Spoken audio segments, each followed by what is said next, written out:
Right now, China's detained over 1 million Uyghurs and other Turkic Muslims into concentration camps. They are forced to denounce Islam, adopt atheism, and pledge allegiance to the Chinese state. They would spend hours on end chanting in their crowded cells, "There is no such thing as religion," or "All hail the Chinese state," or "All hail Chinese President Xi Jinping." And if the detainees disobey, or if there's any type of resistance, there is torture being used. There are at least 800,000 and possibly up to a couple of million folks in these detention facilities. Nails are being pulled out, teeth are being pulled out. They're using snakes to interrogate. People are being beaten until they're dead. They're being sterilized, a method used in genocide. They're forced to sit on what's called a tiger chair, where they're clamped down on this chair for hours on end, oftentimes in solitary confinement. People are being sent to these camps for random reasons. One of them could easily be you are in contact with someone abroad.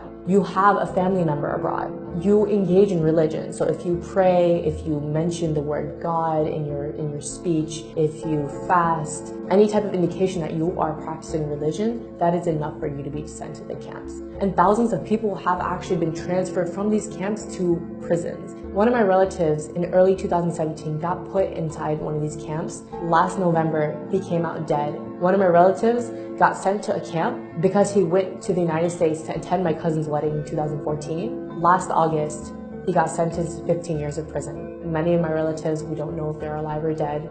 And there's not a single Uyghur who doesn't have at least one family member in these camps or some form of detention or prison.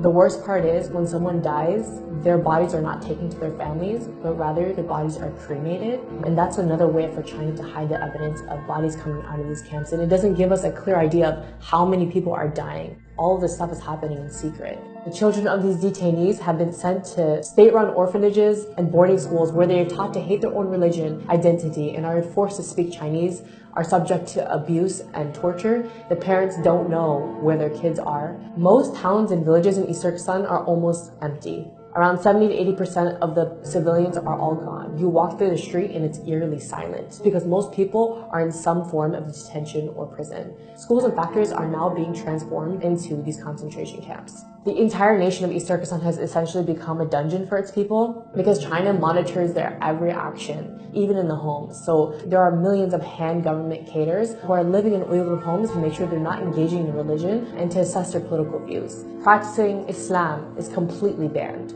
So for me to even say something like, "Oh, I'll see you tomorrow, God willing," is prohibited because you said the word God. Even having an Islamic name is a crime. So you have to change your name from a name like Muhammad or Fatima to an ethnic Han name. Thousands of Uyghur women are also forced to marry ethnic Han Chinese men. And this is another way to get rid of the next generation of Uyghurs. So why is China cracking down on Uyghurs and Turkic Muslims specifically? East Turkestan is really rich in minerals and resources, so by putting people into camps and basically carrying out an ethnic cleansing, China is attempting to maintain tight control over the mineral-rich land. You might wonder why the world has been really silent about this whole issue, and it's because of a few reasons. Number one, China has tightly controlled its media, so a lot of what's happening can't really be revealed outside to the rest of the world. Number two, even when people know about it, or even when governments know about it, they are forced to remain silent due to Chinese pressure and their economic and strategic ties to the country. So the question is, what can you do?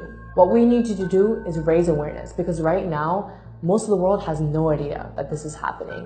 Pressure your government leaders to acknowledge China's occupation of East Turkestan and its systematic campaign to wipe out the Uyghurs and other people of East Turkestan. Support your local Uyghur communities. They're in dire need of international support. Come out to their protests. Organize protests in front of Chinese embassies and bodies that can actually take action to challenge China's ethnic cleansing of the Uyghurs.